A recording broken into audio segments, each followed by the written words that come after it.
Assalamualaikum warahmatullahi wabarakatuh. Salam sejahtera bagi kita semuanya. Yang terhormat Ibu Dewi Yuliati SPDMP, yang kami hormati Bapak Ibu SPDMP 25 Surabaya. Alhamdulillahirabbil alamin. Wa bihi nasta'inu ala umuri waddin. Wassalatu wassalamu ala asyrofil anbiya'i wal mursalin wa ala alihi washabbihi ajma'in. Amma ba'du. Pertama-tama marilah kita panjatkan rasa puji syukur kepada Allah Subhanahu wa taala yang mana pada kesempatan pagi hari ini kita bisa hadir di sini dalam acara diseminasi budaya positif modul 1.4 GGP Angkatan 10 Kota Surabaya.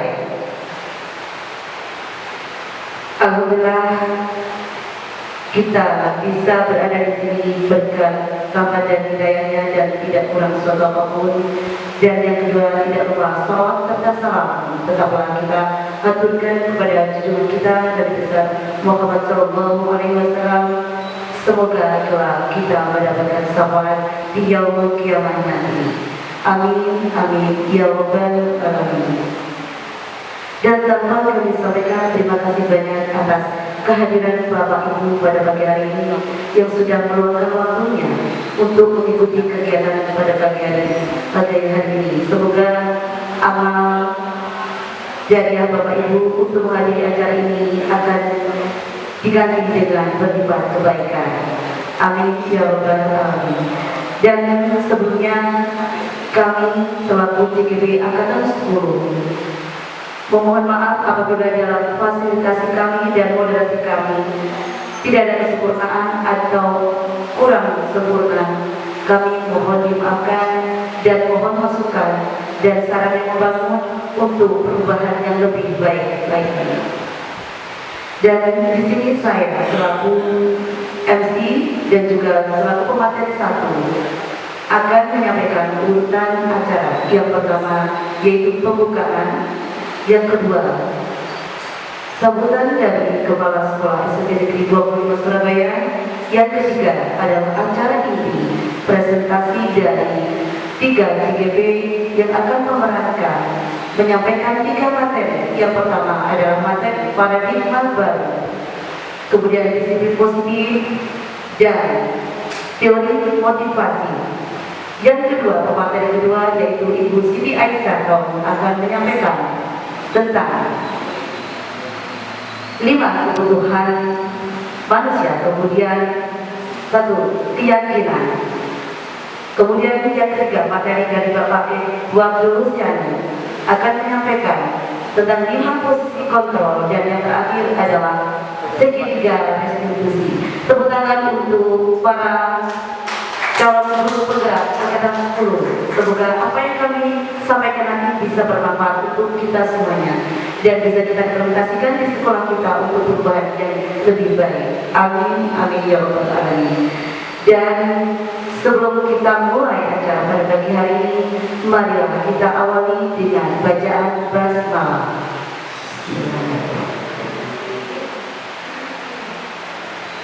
Kemudian yang kedua yaitu sambutan dari Ibu Kepala Sekolah kepada Ibu Dewi Yuliati SPDMP. Kami persilakan.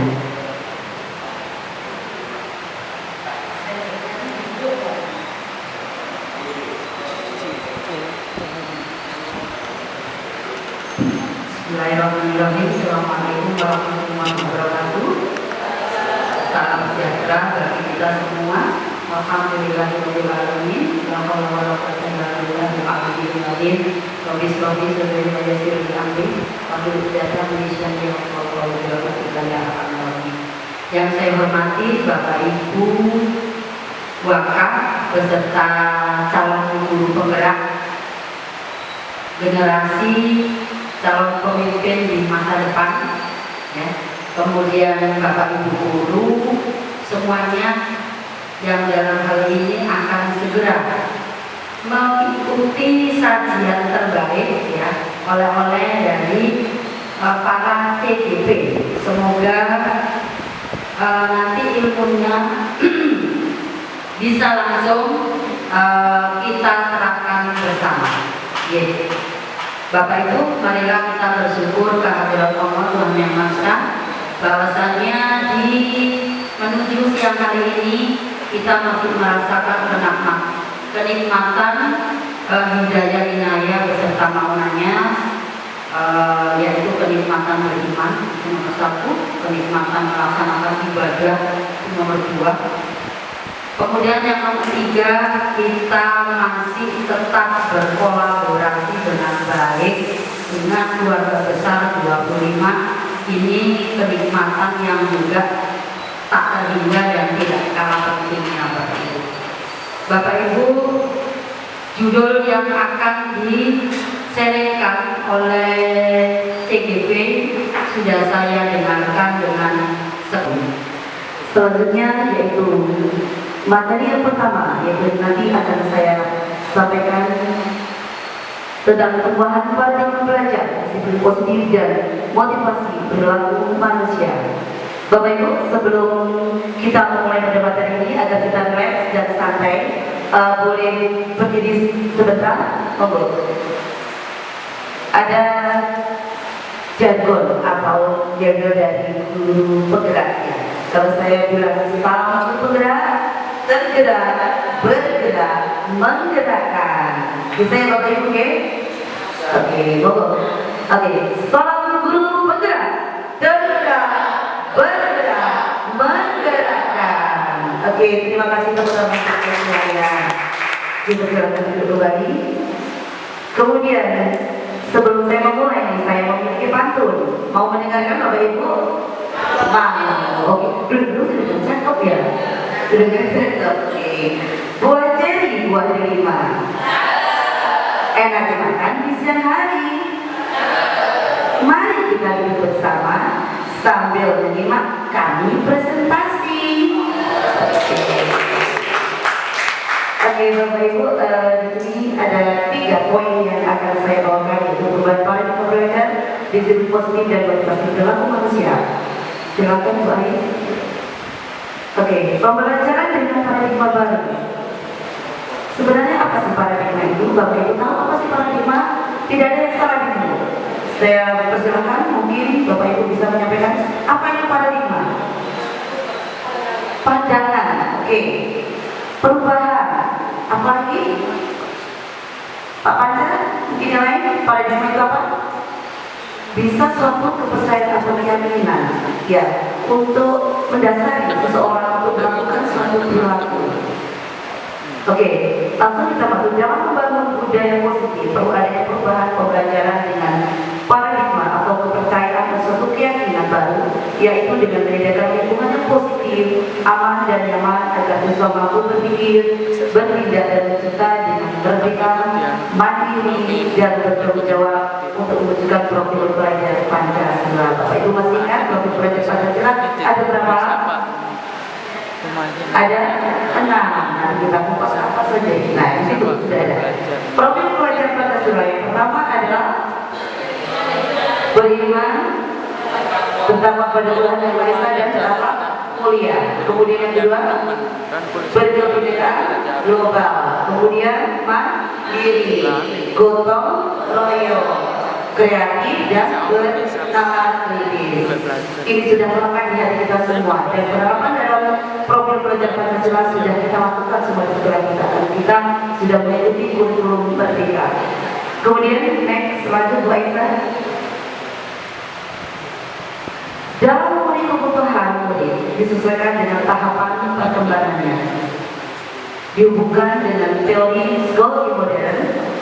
Di sini kita hubungkan, ketika kita memenuhi kebutuhan pembelajaran untuk murid kita, maka kita hubungkan dengan teori psikologi modern, yaitu yang pertama mengaitkan dengan kontrol guru terhadap siswa. Apa sih? Dr. William Glasser dan dalam teori kontrol teori miskonsepsi ada 4 macam, yaitu teori kontrol yang pertama adalah ilusi mengontrol murid, kemudian ilusi bahwa semua penguatan itu positif dan bermanfaat. Kemudian yang ketiga adalah ilusi bahwa kritikan dan membuat rasa bersalah mampu menguatkan karakter. Kemudian yang keempat adalah ilusi bahwa orang dewasa berhak memaksa. Ini namanya miskonsepsi, sesuatu hal yang kita pahami tapi belum tentu benar. Sebaiknya ilusi mengontrol murid, sebaiknya seseorang atau guru tidak boleh memaksakan kehendaknya kepada muridnya. Kita tidak boleh memaksakan apabila murid itu tidak mau atau melakukan apa yang kita inginkan. Belum tentu apa yang kita inginkan itu sesuai dengan kebutuhan mereka. Kemudian ilusi bahwa semua pemahaman positif itu positif dan bermanfaat. Seorang guru atau orang dewasa mungkin ya tidak mendengar, tapi kita sering juga mengharapkan peserta didik kita, murid kita untuk selalu mengikuti apa kata kita dan selalu untuk mengulangi pengulangan hal yang sama. Dan itu pun belum tentu bisa sesuai dengan kebutuhan anak atau peserta didik. Kemudian yang ketiga, ilusi bahwa kritik dan membuat rasa bersalah mampu menguatkan karakter. Mungkin itu adalah pembelajaran konvensional yang pernah kita lakukan bahwa biar anak itu takut, biar atau menjerat. Iya, pernahkah kita berpikir seperti itu? Kita secara jujur menyadari bahwa kita pernah melakukan itu. Mari kita rubah paradigma itu, paradigma lama, dan kita berubah menjadi paradigma yang baru bahwa ketika dan membuat anak merasa bersalah itu akan menjadikan siswa akan menunjukkan identitas yang gagal. Dia akan menjadi siswa yang menuju identitas yang gagal. Identitas yang gagal bagaimana? Identitas bahwa mereka secara tidak langsung belajar bahwa dirinya adalah sosok yang selalu salah. Dia adalah orang yang salah. Oleh karena itu, miskonsepsi ini nantinya bagaimana upaya untuk membantu lebih baik lagi. Yang terakhir adalah ilusi bahwa orang dewasa berhak memaksa. Nah, ini adalah konsep yang salah. Bahwa kita tidak boleh memaksakan kehendak kita, meskipun kita punya hak atas mereka. Kita tidak boleh menerapkan kita sebagai penguasa atau berhak mengontrol apa yang harus mereka lakukan. Selanjutnya, Bu Aisyah, terima kasih. Menurut Stephen Covey pada tahun 1991, jika ingin membuat suatu kemajuan secara perlahan, maka apa yang harus kita lakukan? Ubah sikap kita, sikap atau perilaku kita. Tadi berdasarkan miskonsepsi tadi, oh ternyata apa yang kita lakukan tidak benar, maka kita harus berubah sikap kita. Kemudian, tetapi ada lagi, jika ingin memperbaiki cara-cara utama kita, selain berubah sikap kita harus berubah cara-cara, yaitu maka kita perlu mengubah kerangka acuan kita. Ubahlah cara Anda melihat dunia. Kemudian ubahlah cara Anda berpikir tentang manusia. Ubahlah cara berpikir bahwa anak itu bebas kita kontrol, anak itu bebas kita paksa untuk melakukan sesuatu. Kita ubah berpikir kita. Kemudian ubah paradigma Anda. Paradigma Anda adalah bahwa saya adalah penguasa. Setelah saya adalah menentukan masa depan anak. Kita ubah paradigma itu. Skema pemahaman dan penjelasan aspek-aspek tertentu tentang kenyataan. Nah, di sini ada dua format, itu stimulus respon lawan teori kontrol tentang pandangan tentang dunia. Ada dua hal, yaitu respon tentang dunia, stimulus respon, dan teori kontrol tentang dunia. Bapak Ibu bisa melihat, menurut Bapak Ibu, yang terbaik apakah stimulus respon ataukah teori kontrol?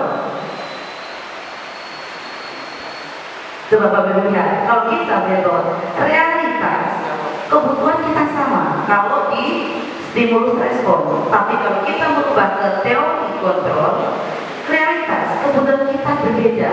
Kalau kita mengetahui pemahaman konsep itu, maka upaya kita bagaimana memfasilitasi pembelajaran kepada peserta didik kita sesuai dengan mereka butuhkan, sesuai dengan potensi mereka. Nanti lagi pembelajaran yang menyenangkan, salah satunya berdiferensiasi.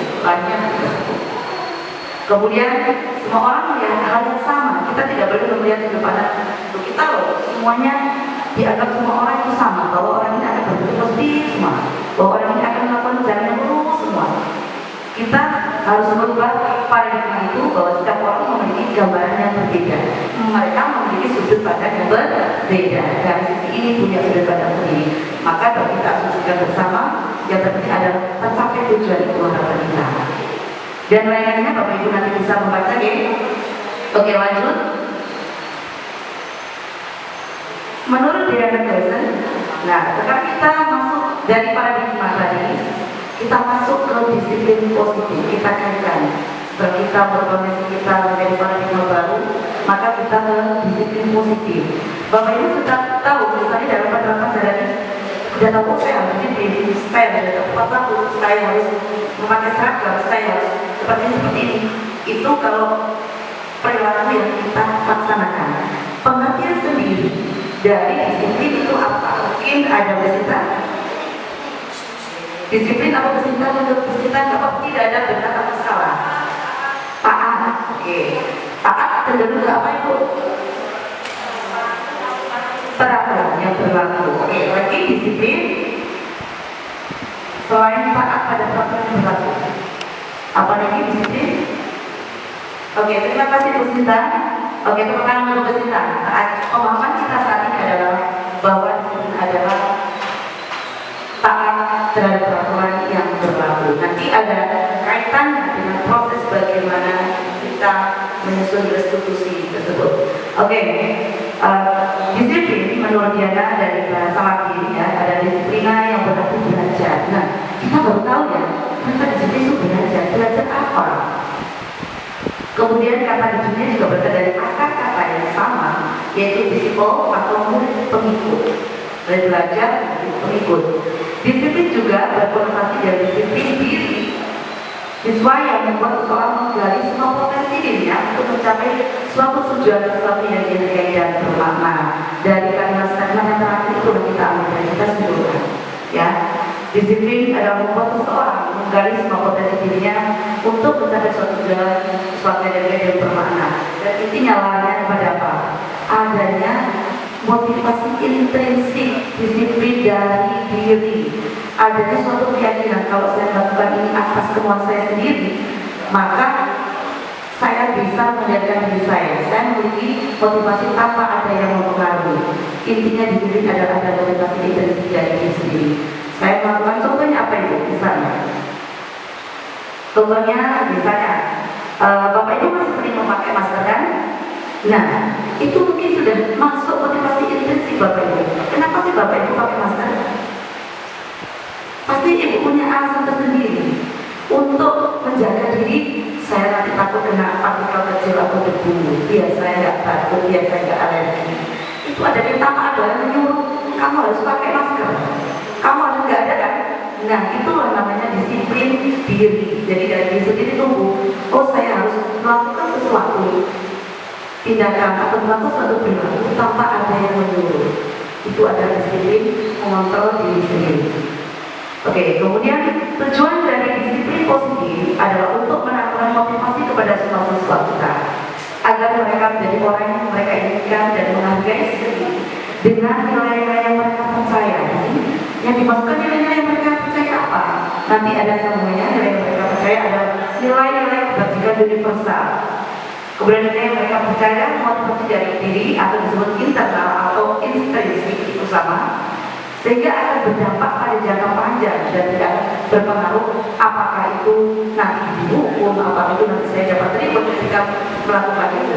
Dia mengabaikan itu. Dia berarti saya melakukan disiplin diri melalui motivasi intrinsik tadi. Saya nggak butuh suatu penghargaan, saya nggak butuh saya nanti takut tidak baca, karena ada kesadaran. Saya menilai atau menyadari dirinya. Sebagai pendidik pencerita adalah menciptakan anak yang memiliki disiplin diri sehingga mereka bisa berperilaku dengan mengacu pada nilai-nilai kebajikan universal dan memiliki motivasi intrinsik bukan ekstrinsik. Nah, kalau motivasi ekstrinsik selama ini memang banyak sekali kita temukan ya. Jadi anak itu kalau tidak dihapus, kalau kita dampingi, kalau masih belum memiliki kesadaran diri, yaitu lah dikatakan ternyata motivasi intrinsiknya belum ada, belum menyentuh di hati mereka, ya kan? Kalau sudah tersentuh, tanpa kita komando, mereka sudah jalan sendiri. Seperti kebiasaan positif, sholat duha misalnya, kebiasaan positif, sholat duha misalnya. Kalau anak yang sudah motivasi intrinsiknya tumbuh, maka mereka akan sadar, akan segera saya karena kebutuhan yang dia inginkan menjadi manusia merdeka menjadikan dirinya untuk lebih baik lagi. Oke, selanjutnya Bu Aira. Nah, di sini dari presentasi setelah kami mempelajari dari modul 1 ke 4 tentang budaya positif, saya telah melakukan beberapa disiplin positif dan kebiasaan mendampingi siswa dalam pembelajaran yang bervariasi, yang menyenangkan, kemudian mendampingi siswa dalam kegiatan pelaksanaan P5 atau proyek P5, kemudian merumuskan keyakinan kelas bersama. Salah satu itu adalah disiplin positif, yaitu juga sudah terintegrasi di PMN yaitu ya. Kemudian mendampingi kegiatan upacara bendera setiap hari Senin. Kemudian budaya positif kita ketika kita menyambut siswa sebelum masuk dengan menggunakan salam. Kemudian yang selanjutnya yaitu mendampingi siswa ketika kegiatan kebiasaan sholat duha bersama atau zikir bersama. Dan yang terakhir ini saya juga yang terakhir saya kemarin sudah menerapkan segitiga restitusi, yaitu bagaimana tidak berkata bersama itu akan selalu bersama. Jadi menggunakan segitiga restitusi yang sudah saya terapkan nanti akan dijelaskan lebih lanjut oleh Bu Aisyah. Oh sorry, ada yang dijelaskan oleh Pak Edu. Kemudian dijelaskan lagi. Disiplin positif nilai-nilai kebajikan yang bersifat universal dan lintas bahasa, suku, bangsa, agama dan maupun latar belakang. Nah, Bapak Ibu tentu tahu kenapa itu ada nilai kebajikan universal itu apa maksudnya? Bapak Ibu membuat kebijakan atau nilai-nilai kebajikan universal.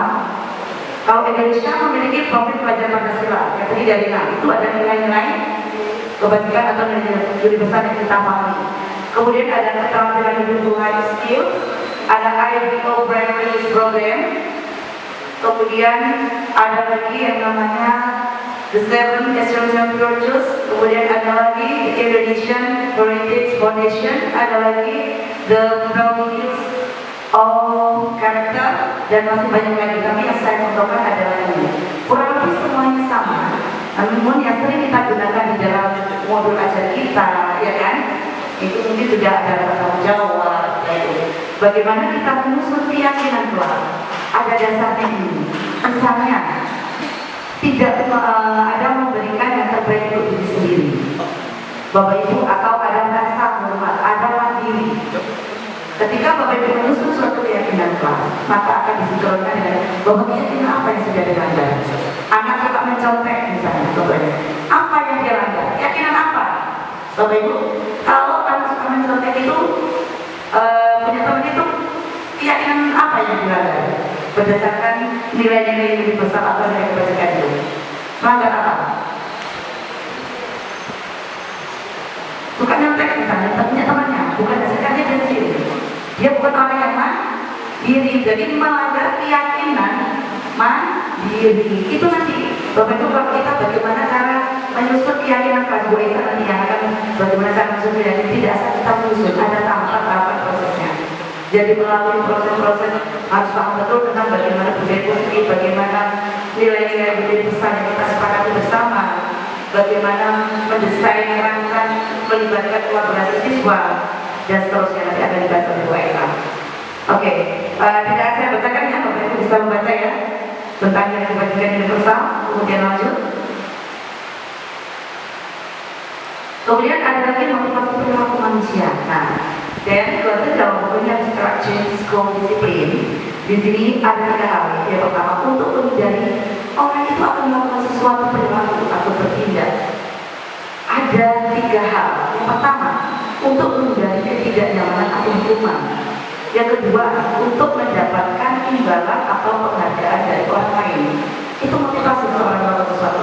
Kemudian yang ketiga, untuk menjadi orang yang mereka inginkan dan menghargai diri sendiri dengan nilai-nilai yang mereka percaya. Bapak Ibu jujur sendiri ya, mungkin kita introspeksi diri. Dari ketiga itu kita itu kategori apa ya? Semoga dengan adanya nilai positif ini kita semuanya nantinya bisa menjadi seorang pribadi yang bisa menjadi orang yang mereka inginkan dan menghargai diri sendiri dengan nilai-nilai yang kita percaya. Yang pertama, menghindari ketidaknyamanan hukuman. mereka sedang menjadi suatu permasalahan yang mungkin muncul dan berpengaruh pada mereka baik secara fisik, psikologis maupun tidak terpenuhnya kebutuhan mereka. Ada 5 kebutuhan manusia itu seperti nanti akan disampaikan oleh Bu Isa. 5 kebutuhan dasar manusia adalah salah satunya bertahan hidup, bercinta kasih dan lain-lain, penguasaan, kebebasan, kesenangan dan lain-lain. Nanti akan disampaikan oleh Bu Isa. Nah, apabila tidak mereka takut kebutuhan mereka karena tidak terpenuhi dan merasa oh saya nanti tidak melakukan ini biar nanti saya dihukum. Nah, mungkin itu motivasinya. Oh biasanya nggak dihukum, terus aku nurut aja. Nah, itu ada motivasi pertama. Kemudian, nah, oh aku tak belajar rajin biar nanti guruku masih hadiah, biar bapakku masih hadiah. Nah, itu adalah motivasi bahwa ini mendapatkan imbalan atau biasanya nanti dapat penghargaan dari tempat kamu hebat ujian secara verbal. Itu motivasi yang kedua. Kemudian motivasi yang ketiga ini inilah motivasi yang seyogianya kita harapkan menjadi orang yang kita inginkan menghargai disebut nomor 1 kita hargai kita dulu dan kita yakini dengan keyakinan berdasarkan nilai kebajikan universal. Lanjut Bu Esa. Nah, setelah kita melakukan motivasi tadi, kemudian ketika kita membuat suatu keyakinan atau kesepakatan bersama, pastinya di dalam proses pelaksanaannya pastinya kan ada apa itu? Pelanggaran atau tidak mampu terhadap aturan. Bagaimana tindakan penegakannya? Apakah Bapak Ibu menerapkan dengan menggunakan hukuman? Apakah menggunakan konsekuensi? Atau yang terakhir adalah solusi yang terbaik adalah restitusi dengan memberikan pemahaman pada win-win solution, bukan kalah atau menang. Ya, jadi kita tidak menjudge bahwa anak itu selalu bersalah, bahwa anak itu salah itu ada sangat fatal akibatnya, tapi menggiring nanti peserta didik kita menyadari kesalahannya dan akan berubah perilaku dirinya menjadi lebih baik lagi. Dan kita ada bedakan itu tadi inti dari hukuman, konsekuensi dan restitusi. Bapak Ibu tentunya tahu hukuman itu bersifat bagaimana. Tidak terkena tiba-tiba ketika anak datang telat. Kita tidak memikirkan sebelumnya hukuman ada. Ya sudah, seketika aku pasti bilang, ya sudah kamu di luar saja, nggak usah ikut belajar, itu ada hukuman, ya kan? Itu berarti trauma seketika, tidak ada salah tertulis. Kemudian murid tidak tahu apa yang terjadi, tidak dilibatkan anak-anak. Kan tidak ada pikir kamu diapain, kamu dikirimkan dia kan? Nah, tidak dilibatkan. Kemudian dia tidak tahu hukum saja kira-kira, mereka tidak tahu. Kemudian bersifat satu arah, bahwa yang pernah kebijakan itulah yang memiliki peran. Kemudian hukuman bisa berupa fisik maupun psikis. Kami sesuai peraturan sudah kita rencanakan dari sebelumnya kita gini. Anak-anak nanti kalau sama telat, anak-anak nanti bisa apa ya? Ada kesepakatan konsekuensinya. Bahwa pasti gurunya nggak gini. Dulu kan guru sudah menyampaikan bahwa kalau telat bersama teman bahwa telat kalau telat kamu harus seperti ini. Itu berarti ada konsekuensi. Oh ya ya bu nggak apa-apa. Akhirnya tapi kan bukan dediknya sendiri. Kemudian murid tetap dibuat tidak nyaman. Pasti nyaman nggak tempat itu muridnya? Tetap tidak nyaman karena suasananya kan sudah pastinya akan menjadiannya kan bukan anak yang baik. Kemudian sikap guru selalu memonitor murid, pastilah dia akan memonitor murid. Siapa ya yang datang? Siapa yang ini? Nah, selalu memonitor. Apakah dia memulai kesalahan sama kok nggak datang? Apakah masih seperti yang dulu katanya? Apakah itu monitoring guru kepada siswanya? Kemudian ini adalah salah satu upaya untuk menyelesaikan permasalahan dengan cara restitusi. Mungkin Ibu BK beliau sudah paham betul dan sudah menerapkan ini restitusi. Ada 3 hal nanti yang akan dilakukan, yaitu Pak Ibu akan menyampaikan. Ada 3 tahapan yang terakhir membuat keyakinan. Nah, proses menciptakan kondisi bagi murid untuk memperbaiki kesalahan. Jadi ada proses bagaimana siswa itu menyadari akan kesalahannya dan untuk memperbaiki lebih baik lagi. Setelah itu proses kolaboratif mengajarkan murid untuk mencari solusi sendiri, menyampaikan terus kalau ini kamunya gimana. Oke, silakan memberikan opsi setelah kamu bagaimana agar ada perubahan dari diri kamu sendiri tanpa ada perubahan dari berbagai eksternal atau berasal dari orang lain.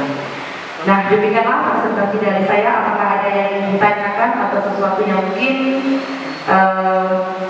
bisa berbagi dengan saya. Karena mohon maaf sebelumnya saya bukan orang hebat, tapi di sini kita saling bersama bisa saling take and give, saling melengkapi. Mungkin Bapak Ibu saya ini sudah menerapkan semuanya, tapi tidak mengenal konsep ini ternyata konsep ini, tapi sudah menerapkannya semuanya. Ada pertanyaan mungkin? Apakah cukup dari saya? Cukup. Apakah yaitu tentang kebutuhan dasar dan juga pembuatan keyakinan kelas. Saya yakin Bapak Ibu sebelumnya sudah pernah membuat keyakinan kelas sebagai aksi nyata di PMM. Cuma beberapa kali ada yang merasa pernah melakukan revisi terkait ini disiplin positif PMM.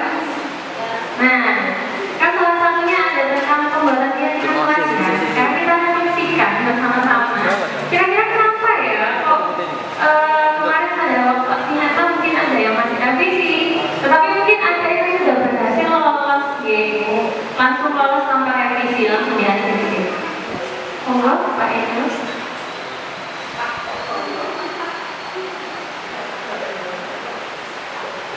Baik, tentang kebutuhan dasar manusia. Kebutuhan dasar manusia adalah segala sesuatu yang kita lakukan untuk mendapatkan apa yang kita inginkan. Seluruh tindakan yang kita lakukan memiliki tujuan tertentu. Jadi apa yang kita lakukan? Tadi sudah ada materi. Ini materi yang sebenarnya real kita alami di kelas ya. Tadi itu kan semuanya tentang seharusnya, tapi ini benar-benar yang akan kita hadapi dalam kelas. Bapak Ibu bahwa kita ini guru itu memiliki 5 posisi kontrol di sekolah.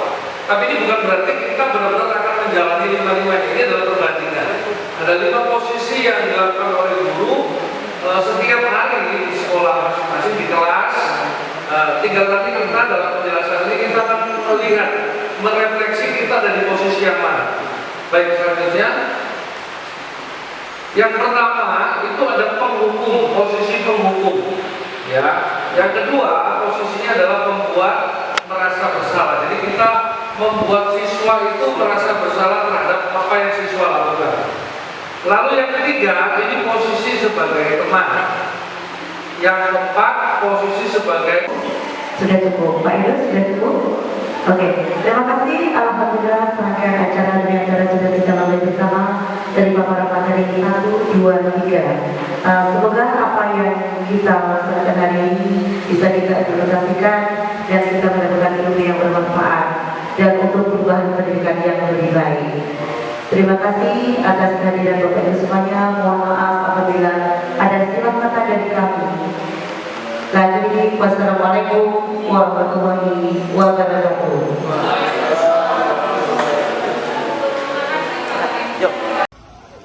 Assalamualaikum. Waalaikumsalam Emil, silakan duduk. Ya, Mem. Oke, yang nyaman duduknya ya. Iya. Oke. Apa kabar Emil? Baik, Mem.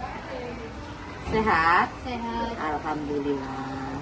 Emil tahu nggak kenapa Emil berada di sini? Tahu, Mem. Apa itu? Karena saya telah memaki-maki teman saya yang mencontek saat pembelajaran. Oke. Tapi kalau menurut saya sih wajar saja ya. Kamu marah dan seperti itu karena itu hasil kerja kamu, kemudian teman-teman kamu mencontek. Semua orang pasti akan mengalami hal yang sama seperti itu, akan marah apabila yang haknya yang dimiliki itu diminta orang lain ya. Dan kemudian gimana sih kamu kemarin marah-marahnya seperti apa?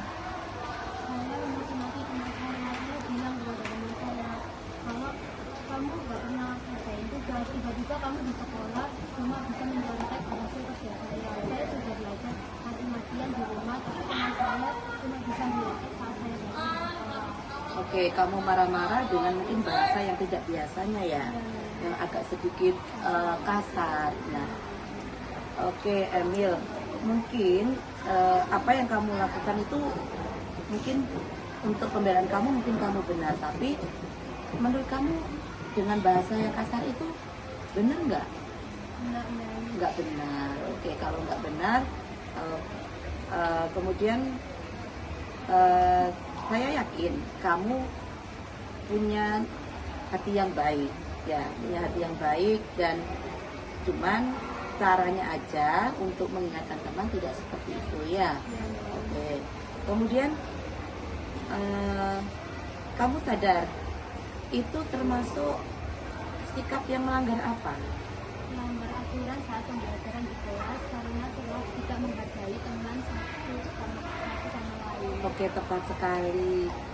Kamu menganggap bahwa apa yang saya lakukan itu melanggar kesepakatan dan keyakinan kelas, ya, harus bisa menghargai teman meskipun teman-teman melakukan hal yang salah tapi dengan cara yang baik, tidak dengan. Tapi menurut saya kamu juga harus istilahnya bagaimana upaya untuk lebih baik lagi. Ya, Mem. Bagaimana nantinya? Kalau untuk itu saya akan memberikan pendapat saya kepada teman saya yang lebih baik. Saya akan membilangi dia secara baik-baik dan tidak dengan cara memotivasi atau memarahinya. Oke. Kemudian untuk bahwa kamu sadar nggak apa yang kamu lakukan itu kemarin salah? Sadar, Mem. Terus kedepannya bagaimana? Saya kedepannya akan lebih berhati-hati saat berbicara dan lebih menghargai teman saya walaupun saya juga tidak mampu. Oke. Kemudian setiap ada masalah harus bagaimana? Harus menemukan apakah boleh menyelesaikan sendiri atau harus mengomunikasikan dengan guru? Saya akan mengomunikasikan dengan guru. Nanti jika itu biar gurunya saja yang membilangi teman saya dan saya tidak perlu memakai-makai. Oke, tepat sekali Emil. Jadi di sini Emil sudah menyadari ya, Ya, Mem. bahwa apa yang Emil lakukan itu tidak sesuai dengan keyakinan kelas. Jadi kedepannya harus lebih baik lagi. Oke, terima kasih Emil. Top.